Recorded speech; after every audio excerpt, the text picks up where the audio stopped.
सभी को नमस्कार। फिजिक्स ई पाठशाला की यूट्यूब चैनल पर आपका स्वागत है। आप कैसे हैं? उम्मीद करता हूँ आप स्वस्थ होंगे, मस्त होंगे। हमेशा की तरह आज फिर हम फिजिक्स का एक बेहतरीन क्वेश्चन डिस्कस करने वाले हैं और उस क्वेश्चन से रिलेटेड सारे कॉन्सेप्ट भी सीखेंगे। तो देखते हैं आज का क्वेश्चन क्या है। आज का क्वेश्चन देखो, एक वेव ऑप्टिक्स से रिलेटेड है और अपन ये भी कह सकते हैं एक सिंपली वेव का क्वेश्चन है। सिंपली इंटरफेरेंस जो वेव में भी पढ़ते हैं और वेव ऑप्टिक्स में भी पढ़ते हैं। बेसिकली वेव का ही सब पार्ट वेव ऑप्टिक्स अपन जानते हैं। तो देखते हैं क्वेश्चन क्या कह रहा है। क्वेश्चन में देखो क्या बोल रहा है, given figure shows light of wavelength lambda is incident normally on a thin layer of material two that lie between material 1 and 3। 1 and 3 के दो मटेरियल, उसके बीच में मटेरियल 2 भरा हुआ है।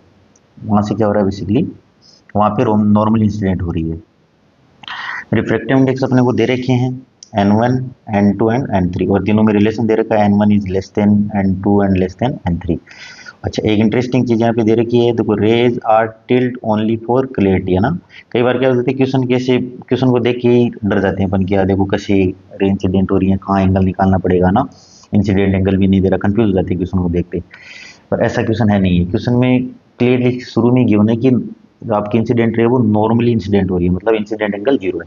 ये टिल्ड आपको दिखाएंगे सिर्फ समझने के लिए, दोनों रे को अपन देख सकें अलग अलग, है ना। इसका क्लियर डायग्राम अपन आगे रीड्रॉ कर लेंगे, कोई दिक्कत नहीं है, समझने के लिए थोड़ा। अब पूछ रहा है the condition for complete destructive interference between rays R1 and R2, मतलब R1 और R2 के बीच पूछा गया अपने पास। ठीक है, डिस्ट्रक्टिव इंटरफेरेंस पूछा। अब देखो रियलिटी में हो क्या रहा है, वो क्या रहा है कि रे को इंसिडेंट हो रही है यहाँ पे इस पॉइंट पे, इसका कुछ पार्ट यहाँ से रिफ्लेक्ट हो गया, जैसा कि अपने को डायग्राम में दिख रहा है। उसको बोल दिया अपने R1 या रे फर्स्ट बोल दिया। अब क्या होगा, इसी रे का कुछ पार्ट जाएगा मीडियम 2 में, रिफ्लेक्ट हो गया, जाएगा, जा रहा है, ठीक है सर, जा रहा है।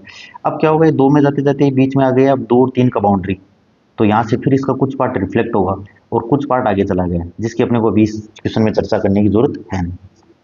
ठीक है सर, यहाँ से रिफ्लेक्ट हुआ, यहाँ से रिफ्लेक्ट होकर फिर क्या है, 1 और 3 की बाउंड्री फिर आया, यहाँ से अब क्या होगा, यहाँ से हो जाएगा आपका रिफ्लेक्ट हो जाएगा और मीडियम फर्स्ट में आ जाएंगे। अब मीडियम फर्स्ट में दोनों रे क्या करेंगी, इंटरफेरेंस करेंगी। मीडियम फर्स्ट में कहीं जाके क्या करेंगे, इंटरफेरेंस करेंगी। अब इंटरफेरेंस अपने को पता है 2 टाइप के होते हैं, कंस्ट्रक्टिव और डिस्ट्रक्टिव। अपने को यहाँ से डिस्ट्रक्टिव से रिलेटेड पूछा है ना। और चूंकि क्वेश्चन पूछ रहा है डिस्ट्रक्टिव, तो पाथ डिफरेंस से रिलेटेड पूछेगा।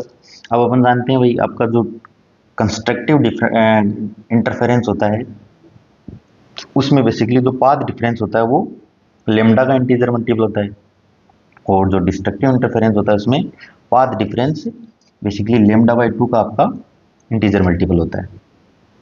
अब देखो अपन देखते हैं आगे नेक्स्ट। तो अपने को क्या पूछा, डिस्ट्रक्टिव। तो सबसे पहले अपन इसको डायग्राम को रीड्रॉ करते हैं ताकि अपने को क्लैरिटी हो जाए पूछ क्या रहा है और ये रे कैसे बता रहा है। तो देखो सबसे पहले अपन ये 2 मीडियम ड्रॉ कर लेते हैं। ये देखो, ये मान लेते हैं अपना मीडियम फर्स्ट है, ये मीडियम अपना सेकंड है और ये अपना मीडियम थर्ड हो गया। अच्छा, ये जो कंडीशन दे रखी है इंटरेस्टिंग कंडीशन है, काम वाली, काम में आएगी ये कंडीशन, इसीलिए दे रखा है। तो ये आपको दे रखा है n1 लेस देन n2। अब देखो इस कंडीशन का मतलब इनको समझ आ गया कि n2 n1 के रेस्पेक्ट में डेंसर है और n3 n2 के रेस्पेक्ट में डेंसर है। या पर उल्टा बोल सकते हैं, n1 n2 के रेस्पेक्ट में रेयर है और n2 n3 के रेस्पेक्ट में रेयर मीडियम है ना, कैसे भी अपन बोल सकते हैं। ठीक है, अब देखो अपन मान लेते हैं कि ये आपकी जो रे है वो इंसिडेंट होने वाली थी, समझने के लिए ये इंसिडेंट हो रही है और ये इंसिडेंट रे अपनी। ठीक है सर, ये इंसिडेंट रे हो गई। अब मान लेते हैं कि इस रे का एक पार्ट, फर्स्ट पार्ट तो यहीं से रिफ्लेक्ट हो गया, इसको बोल देते हैं रे फर्स्ट। ठीक, सेकंड इस समझने के लिए मैंने अलग अलग बना रहा हूँ, बाकी ये रे यहाँ से आगे जाएगी, यहीं से रिफ्लेक्ट होगी, क्योंकि नॉर्मल इंसिडेंट हो रही है, समझने के लिए यहाँ ड्रॉ कर दी। सेकंड वाला रे समझने के लिए मैं थोड़ा और ऊपर रीड्रॉ कर देता हूँ। ये मान लो रे से पहले तो जाएगी यहाँ से, क्योंकि रे इंसिडेंट है, इसका पाथ कुछ रिफ्लेक्ट हो गया, अब रिफ्लेक्ट होगी, तो रिफ्लेक्ट होगी आगे जाएगी, जाके फिर क्या होगा, यहाँ से वापस रिफ्लेक्ट होगी और रिफ्लेक्ट होगी वापस फिर ऐसे आएगी और यहाँ से ट्रांसमिट होकर आगे चली जाएगी। और मीडियम फर्स्ट में यही कहीं पे जाके क्या करेंगे, दोनों इंटरफेरेंस करेंगे। अब देखो निकालना क्या है, इंटरेस्टिंगली बेसिकली दोनों में पाथ डिफरेंस अपने को निकालना है। पाथ डिफरेंस निकालने के लिए देखो एक चीज़ अपने को पता होनी चाहिए, जो आपका ऑप्टिकल पाथ होता है, अपन जानते हैं एक चीज़ जो ऑप्टिकल पाथ होता है, ये अपनी डेट सेकंड हो गई। जो ऑप्टिकल पाथ होता है एक चीज़ अपने को यहाँ से पता होनी चाहिए कि जो ऑप्टिकल आपका पाथ होता है, ऑप्टिकल पाथ, जो भी रे ट्रेवल करती है ऑप्टिकल पाथ, वो अपन जानते हैं optical path is equal to होता है रिफ्रैक्टिव इंडेक्स यानी कि एन इनटू जियोमेट्रिकल लेंथ या जियोमेट्रिकल पाथ, जियोमेट्रिकल पाथ, या अपन बोल सकते हैं जनरली डेल्टा एक्स पर अपन लिखते हैं ऑप्टिकल जो पाथ होता है आपका, उसको अपन ऐसे लिख सकते हैं ये आपका एन इंटू, हाँ ये तो अपन बता ही दिया जियोमेट्रिकल पाथ, ये अपन जनरली लिखते हैं। अच्छा ऐसा होता क्यों है, इसको अपन किसी अलग डिफरेंट वीडियो में डिस्कस करेंगे कि optical path refractive index into geometrical path क्यों होता है। अभी अपने को ये कंडीशन यूज करनी है, अपन जनरली जानते हैं ऐसा होता क्यों है, ये अपन किसी अलग वीडियो में डिस्कस करेंगे, है ना। ये भी बिल्कुल इंटरेस्टिंग है, समझ आ जाए तो बहुत अच्छी, ये भी अच्छी चीज़ है, इसको अपन अलग वीडियो में डिस्कस करेंगे। अब देखो ये अपन जानते हैं, अब अपने को मेन बात है पाथ डिफरेंस निकालना है, पाथ डिफरेंस। तो पाथ डिफरेंस निकालने के लिए क्या करेंगे, अपन लिखेंगे भाई तो path travel by ray to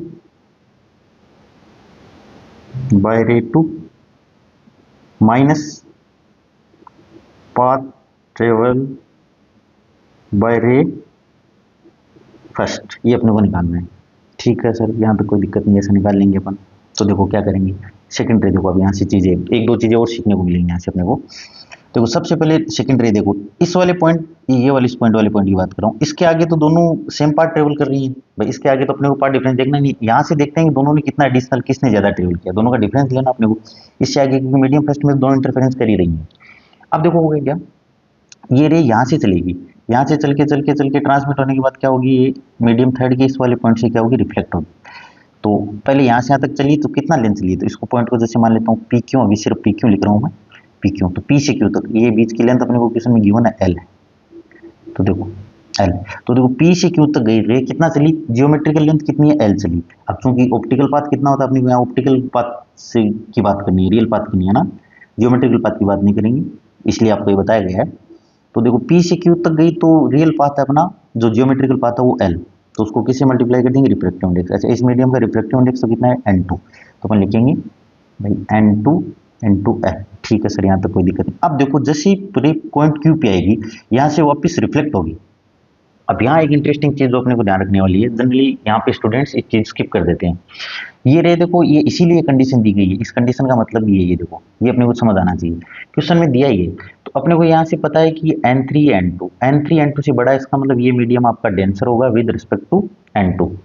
इसका मतलब अपन ये कह सकते हैं कि ये रे डेंसर मीडियम से रिफ्लेक्ट हो रही है।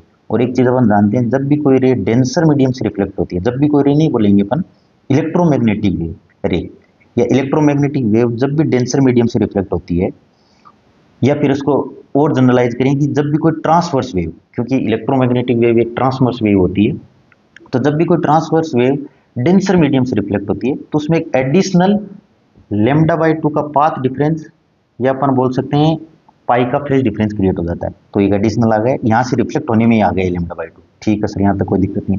अब रिफ्लेक्ट होने के बाद ये वापस चलेगी इधर की, इस डायरेक्शन में ट्रेवल करेगी और कहाँ तक जाएगी, पॉइंट पी तक। तो कितना चली, अगेन आपका जियोमेट्रिकल लेंथ एल और आपका रिफ्लेक्टिव इंडेक्स N2, कितना हो जाएगा N2 इंटू एल।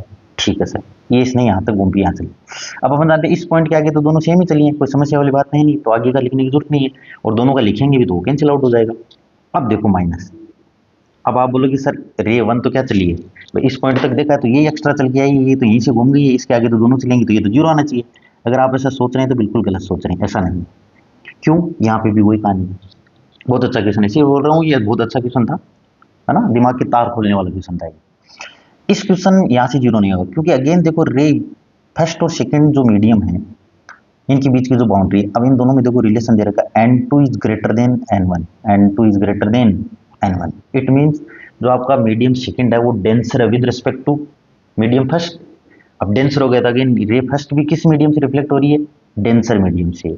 और डेंसर मीडियम से अभी अभी देखा, जब भी कोई वेव या इलेक्ट्रोमैग्नेटिक वेव डेंसर मीडियम से रिफ्लेक्ट होती है, कितने का फेज आता है, कितने का पाई का फेज आता है, और λ/2 का पाथ डिफरेंस क्रिएट होता है, तो ये आएगा, तो λ/2 ये टर्म आएगा। अब देखो λ/2 से λ/2 यहाँ से क्या जाएगा, कैंसिल आउट, तो जब अपना पाथ डिफरेंस आएगा यहाँ से डेल्टा एक्स, वो देखो कितना हो जाएगा यहाँ से 2N2 इंटू एल। अब देखो जिस स्टूडेंट को इस चीज का ज्ञान नहीं था, कि जब कोई रे डेंसर मीडियम से रिफ्लेक्ट होती है तो लैम्डा बाई 2 का अतिरिक्त जो आपका होता है पाथ डिफरेंस आ जाता है।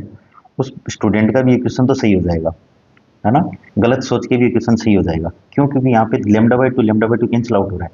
रे फर्स्ट भी डेंसर से रिफ्लेक्ट हो रही है तो यहाँ भी लैम्डा बाई टू का पाथ डिफरेंस आएगा और यहाँ पे भी लैम्डा बाई टू का पाथ डिफरेंस आएगा, इसलिए lambda by to cancel out हो गया। तो क्वेश्चन तो सही हो जाएगा अगर ये ज्ञान भी नहीं भी है। पर हो सकता है आगे कोई अदर एग्जाम में ऐसा ही क्वेश्चन आए जिसमें दोनों जगह कैंसिल आउट नहीं हो, तो कॉन्सेप्ट क्लियर होना जरूरी है, तो ये चीज़ खास बात है। अब देखो, एक बार अपने को पार्ट डिफरेंस पता चल गया तब तो अपन जानते हैं, फॉर कंस्ट्रक्टिव इंटरफेरेंस अपन जानते हैं। अब तो कुछ समस्या ही नहीं है, यही निकालना था बस, इसके बाद तो हो ही गया क्वेश्चन। अब जानते हैं सेंस फॉर डिस्ट्रक्टिव, पूछा अपने को डिस्ट्रक्टिव इंटरफेरेंस।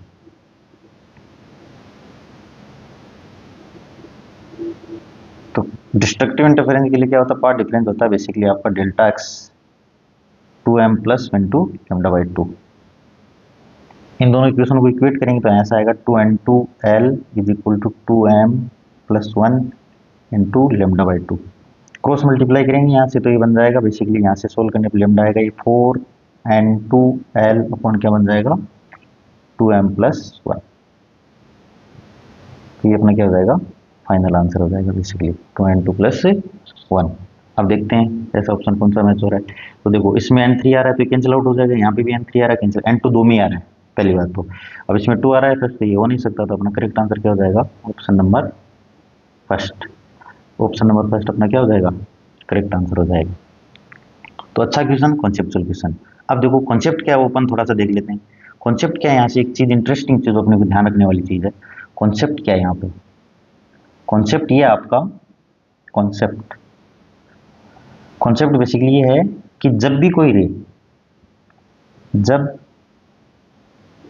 भी कोई रे नहीं, जब भी कोई ट्रांसवर्स वेव, या अपन बोल सकते हैं ट्रांसवर्स वेव या इलेक्ट्रोमैग्नेटिक वेव, क्योंकि और अपन बोल सकते हैं जनरलाइज करने के लिए ट्रांसवर्स वेव, है ना, डेंसर मीडियम से रिफ्लेक्ट होती है, डेंसर मीडियम से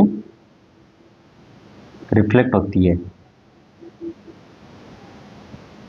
तब अतिरिक्त लैम्डा बाई टू का पाथ डिफरेंस, और अपन कह सकते हैं और पाई का फेज डिफरेंस आ जाता है। बेसिकली पाई टू का पाथ डिफरेंस आ जाता है, ये इंटरेस्टिंग चीज है। अगर इसका उल्टा हुआ, इसका अगर उल्टा हुआ कि जब कोई रे आपकी बेसिकली डेंसर से नहीं होकर रेयर से रिफ्लेक्ट हो रही है तब कोई पाथ डिफरेंस नहीं आएगा। तो ये था एक शानदार क्वेश्चन और इससे रिलेटेड सारे कॉन्सेप्ट। ऐसे ही नेक्स्ट किसी क्वेश्चन में अपन नए क्वेश्चन के साथ मिलेंगे, तब तक के लिए जय हिंद जय भारत।